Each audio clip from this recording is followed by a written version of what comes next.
and I'm sweating, I'm spiraling, and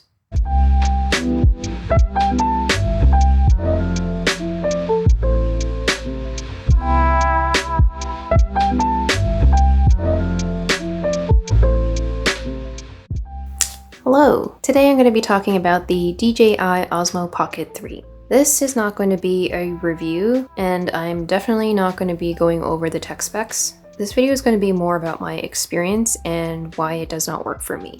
I'll also share some sample footage so that you don't have to be looking at my face the whole time. I'm not going to sugarcoat this, and I'm just going to go straight into the guts. Number one is the physical user experience and form factor. I've used a gimbal once before and I really did not enjoy my experience. And I don't see myself using one again. There is a time and a place for gimbals, and personally, it doesn't really fit into my workflow. I know the Osmo Pocket is a highly simplified gimbal and camera in one, but it still takes a new skill set to get comfortable with. For example, straightening and composing a shot is most intuitive for me with this. But for this, it's a little bit of a mind shift. Not only are you holding it, you also need to control everything with the joystick. I have to retrain my physical experience and my muscle memory in order to feel really comfortable with this. Holding this starts to feel uncomfortable for some reason,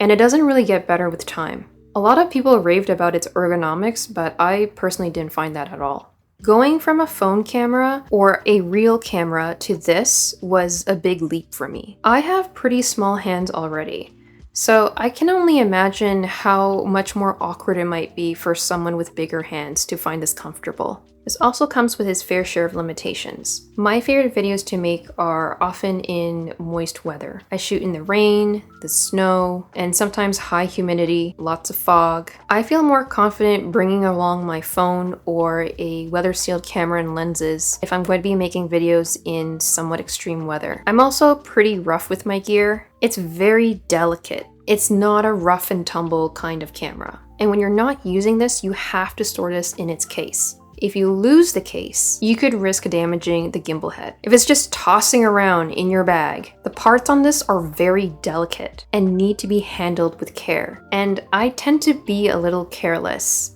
sometimes rough. When I'm done taking a shot, I like to just toss my camera in the bag and hope that it auto turns off and doesn't drain the battery, and that it's going to be okay when I start it up again. As I talk through this, the problem is not really with the Osmo Pocket. Everything I outlined are pretty solvable problems. So the problem isn't with the Osmo Pocket, the problem is me.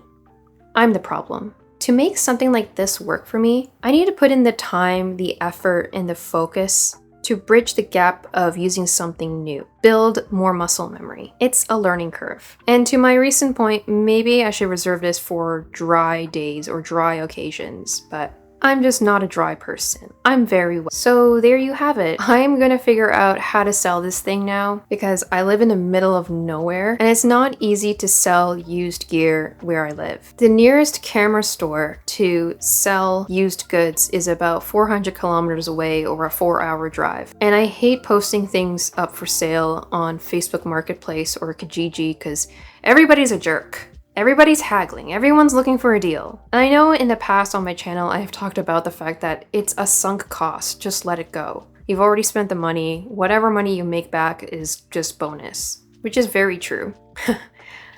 Funny story. One time I posted a lens up for sale on Kijiji, and back in the day you didn't really have to show your face or real name or any kind of identifiable information when you posted something up for sale. Or was that Craigslist?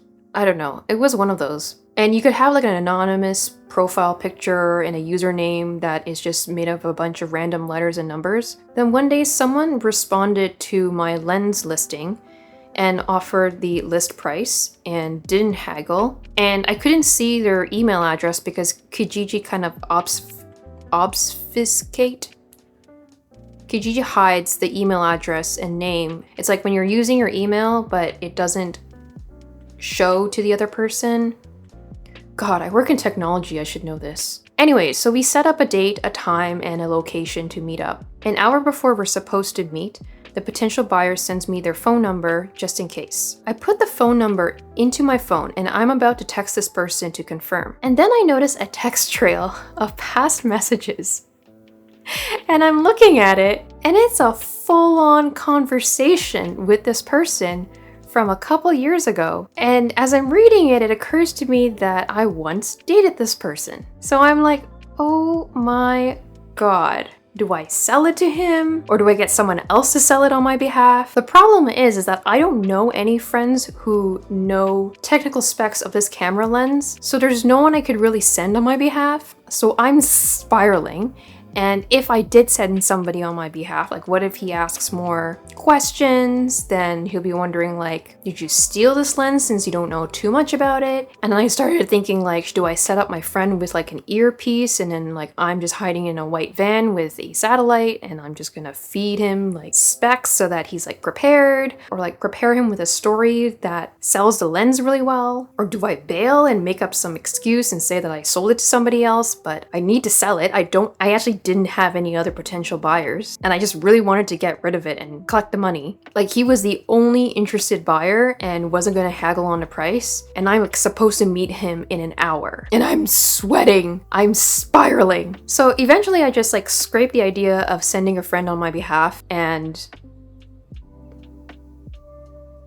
I just go and meet him. And of course it's him, and it was nothing short of awkward, but I put on my best professional face and he didn't give me any grief, and that was that.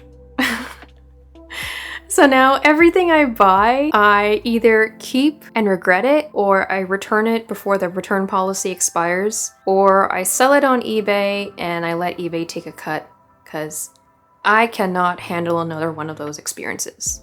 So I'm interested in hearing from you if you've had a learning curve in using either the Osmo Pocket or any other tool, or what was your weirdest encounter selling camera gear?